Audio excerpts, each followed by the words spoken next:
Today I want to update you on the latest news involving Ethereum, Bitcoin, you're in finance, so check the timestamps like right now down below in the description, and let's jump in.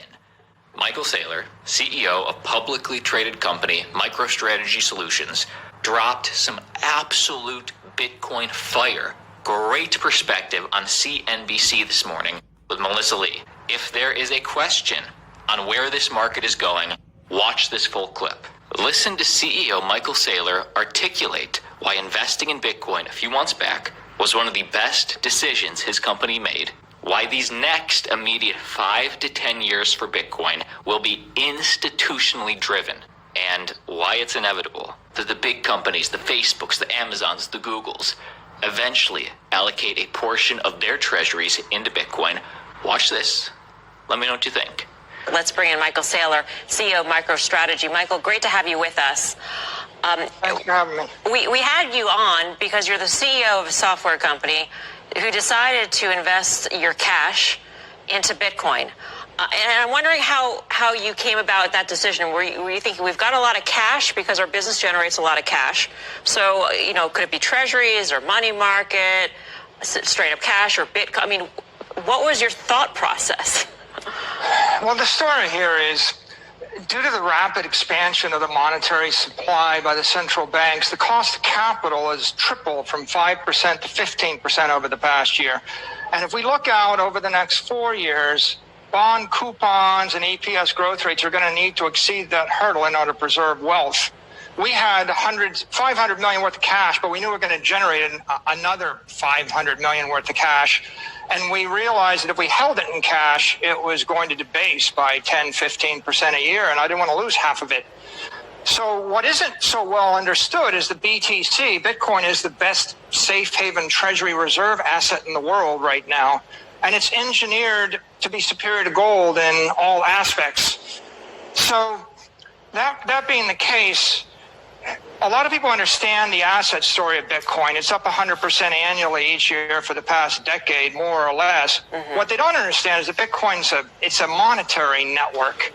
And as a monetary network, it's capable of storing and channeling energy over time without power loss.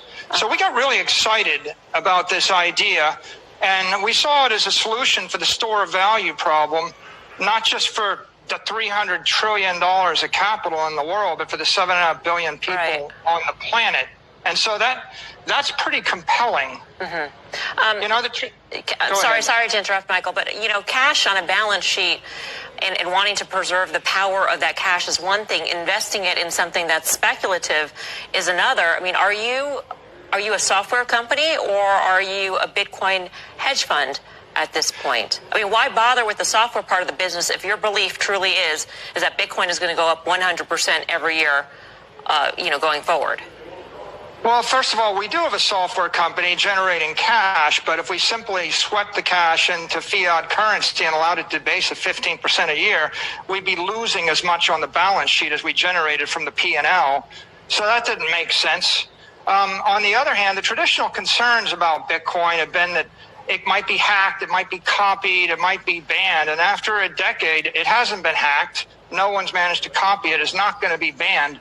So although people look at it as being volatile, it's volatile maybe in the first decade. The next decade going forward, it doesn't look like it's going to be that volatile. It actually looks like it's emerging as the primary treasury reserve asset for people that are looking for some way to avoid the great monetary inflation.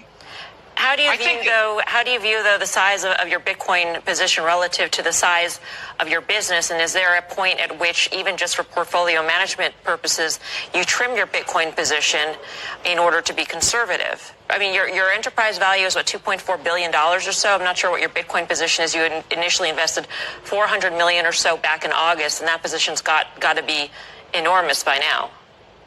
Well, look, we love the enterprise business intelligence business, and we want to be in it, but we don't want to decapitalize the company by drawing our treasury to zero, and we don't want to allow our treasury to be debased by 10 or 20% a year either. So we had to do something.